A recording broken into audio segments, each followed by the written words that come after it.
Hello everyone, I am Shikha. Welcome back to my YouTube channel. So आज हम पढ़ने वाले हैं डेवलपमेंटल बायोलॉजी। डेवलपमेंटल बायोलॉजी में रीजनरेशन की ये सेकंड वीडियो है। इससे प्रीवियस वीडियो में हमने पढ़ा रीजनरेशन क्या होता है, कितने टाइप्स के रीजनरेशन होते हैं, एंड हमने स्टेम सेल मीडिएटेड रीजनरेशन पढ़ा, एंड एपिमॉर्फोसिस पढ़ा, कॉम्पेंसेटरी पढ़ा।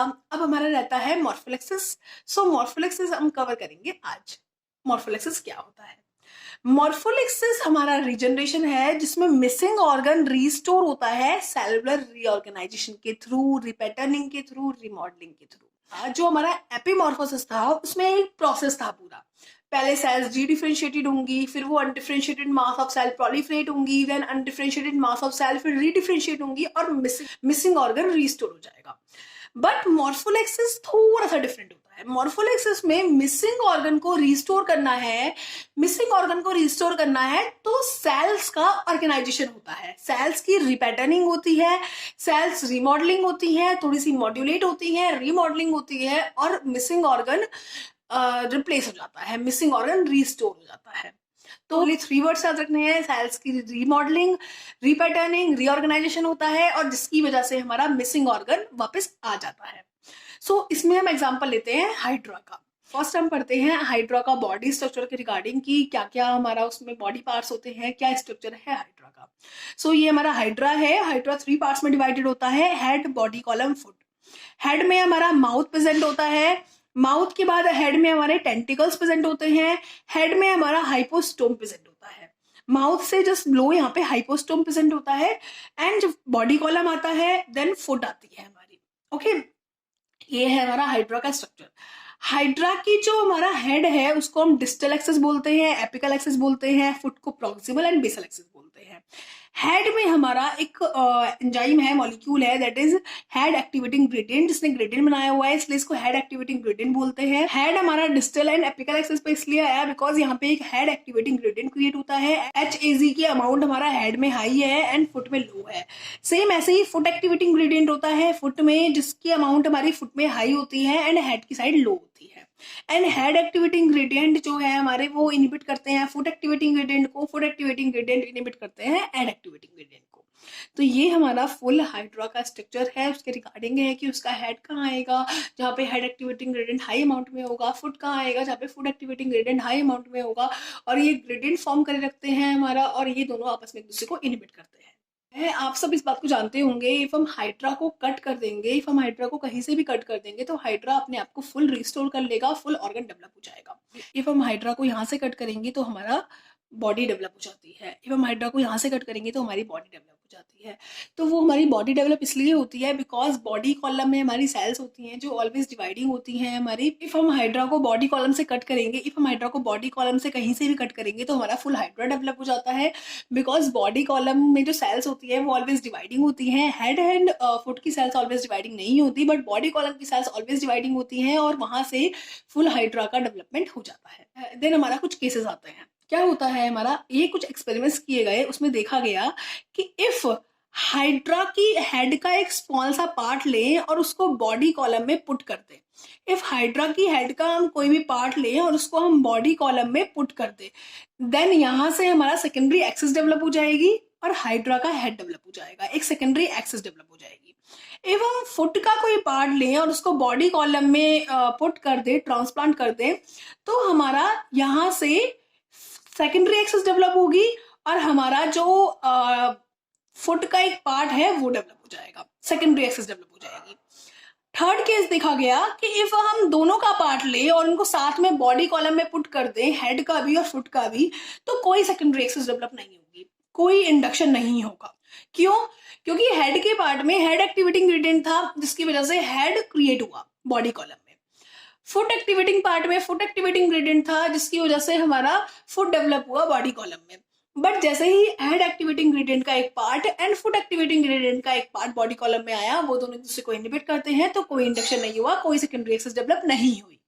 देन हमारा देखा गया कि इफ हम ये फर्स्ट हाइड्रा है, ये सेकंड हाइड्रा है, ये फर्स्ट हाइड्रा है, ये सेकंड हाइड्रा है।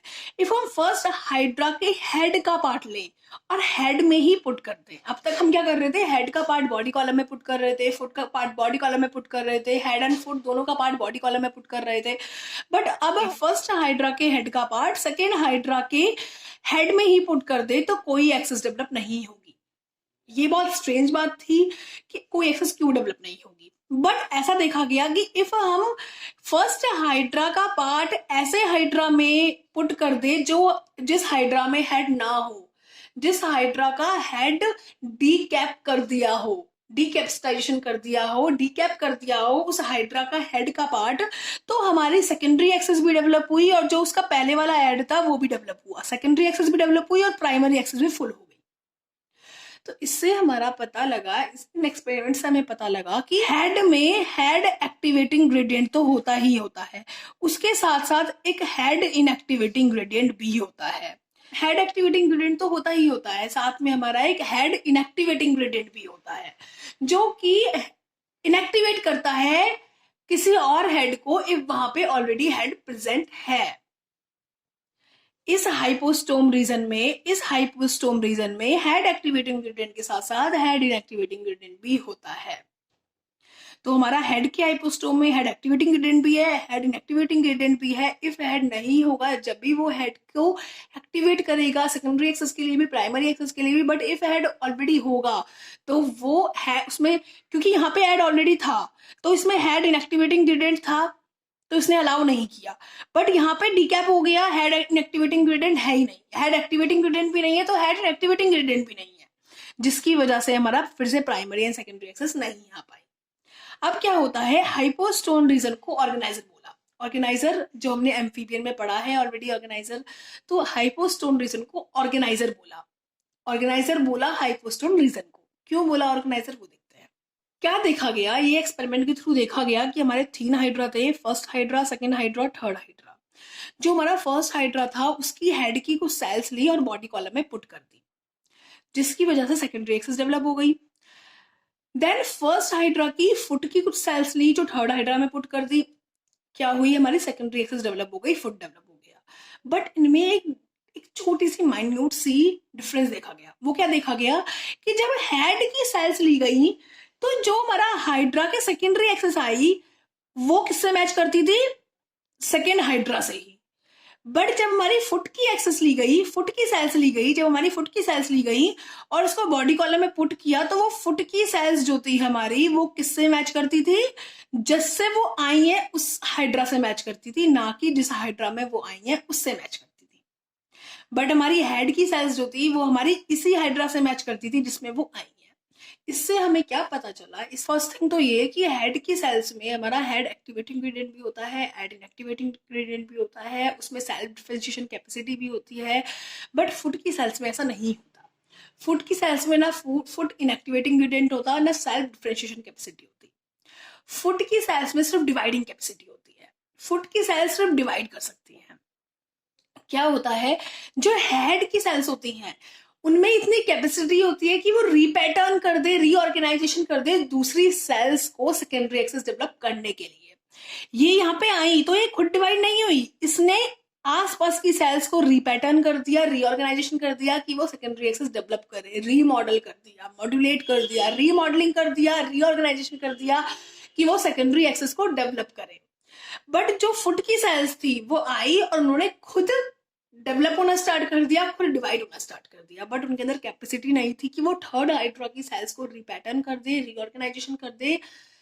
दैट्स वाई जो हमारा हेड है, हेड में हाइपोस्टोन रीजन है जहां से हम सेल्स ले रहे हैं, उस रीजन को ऑर्गेनाइजर बोला।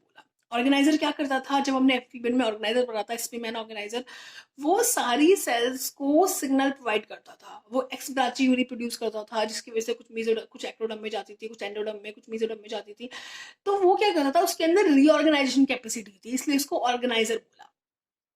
और इनके अंदर ऑर्गेनाइजर कैपेसिटी आती कहां से है, बिकॉज इनके अंदर वेंट प्रेजेंट होता है। वेंट क्या करता है, इनिबिट करता है GSK3 को, जिससे कि GSK3 बीटा कैटेनिन को इनिबिट कर रहा हो वो इसको इनिबिट ना कर पाए और बीटा कैटेनिन एग्जिस्ट कर जाए। एम्फीबियंस में क्या होता था, डीएसएच होता था, डिशेवल्ड होता था, डिशेवल्ड जीएसके3 को इनिबिट करता था, जिसकी वजह से जीएसके3 बीटा कैटेनिन को इनिबिट ना कर पाए और बीटा कैटेनिन एग्जिस्ट करे। बीटा कैटेनिन एग्जिस्ट करेगा तो क्या होगा, हमारा वो पोर्शन, वो सेल्स हमारी ऑर्गेनाइजर सेल्स होंगी। ओके, यहाँ पे भी सेम हुआ, यहाँ पे वेंट सिग्नलिंग होती है। वेंट हमारा जो होता है वो हमारा जीएसके3 को इनिबिट करता है, जिसकी वजह से जीएसके3 जो बीटा कैटेनिन को इनिबिट कर रहा होता है वो नहीं कर पाता और बीटा कैटेनिन एग्जिस्ट कर जाता है। जब बीटा कैटेनिन एग्जिस्ट कर जाता है हेड में, तो हेड हमारा ऑर्गेनाइजर की तरह बिहेव करता है, बट फुट में हमारा बीटा कैटेनिन एग्जिस्ट नहीं करता, इस वजह से फुट ऑर्गेनाइजर नहीं होता। फुट किसी को रीपैटर्न नहीं कर सकता, रीऑर्गेनाइज नहीं कर सकता, रीमॉडल नहीं कर सकता, किसके लिए, मॉड्यूलेट होने के लिए उन सेल्स को। फुट सिर्फ वहां जाके अपनी एक एक्सेस डेवलप कर सकता है डिवाइड होके, बट वो किसी को रीपैटर्न, रीऑर्गेनाइज नहीं कर सकता, जो कि मॉर्फोलेक्सिस का पार्ट है। मॉर्फोलेक्सिस का मीनिंग ही यही है, रिस्टोर करना होगा इसको, रीऑर्गेनाइज होके, रिपैटर्न करके, रीमॉडल होके। फुट वो नहीं करता, फुट सिर्फ और सिर्फ क्या करता है, फुट वहां जाके डिवाइड होता है, फुट वहां जाके ओनली डिवाइड होता है, कभी रिपैटर्न रीऑर्गेनाइज नहीं करता है। एंड हेड जो है वहां जाके रिपैटर्निंग करता है, रीऑर्गेनाइजेशन करता है। तो ये था हमारा मॉर्फोलेक्सिस हाइड्रा का। इससे भी क्वेश्चन आता है, एपीमॉर्फोसिस एंड मॉर्फोलेक्सिस में क्या डिफरेंस है, कैसे ये दोनों एक दूसरे से अलग अलग है, एपीमॉर्फोसिस में क्या होता है एंड मॉर्फोलेक्सिस में क्या होता है, इसके रिगार्डिंग क्वेश्चन प्रीवियस ईयर में आया हुआ है। So best of luck, thank you.